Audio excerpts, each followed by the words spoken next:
રાખીએ મહારાજ. આ જીવન છે એમનામ વ્યતીત થઈ રહ્યું છે.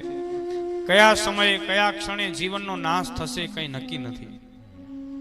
બસ ભગવાનના નામનો આશ્રય લઈ લઈએ. હાલતા ચાલતા ઉઠતા બેસતા જ્યાં જાગે ત્યાં રામ ભજ, સુતા રામ સંભાળ, ઉઠત બેઠત આત્મા ચાલંતા ચિતા.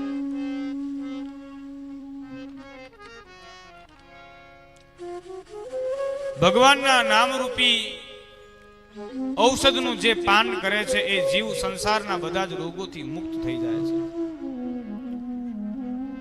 જે જીવ સતત ભગવાનના નામનો આશ્રય લે છે, ભગવાનના નામનો જપ કરે છે, એ જીવનના બધા જ વિકારોથી મુક્ત થઈ જાય છે. એ જીવ ભગવાનની સમીપે પહોંચે છે ભગવાનના નામના પ્રભાવે. અને કલિયુગમાં માત્ર નામનો જ આધાર છે.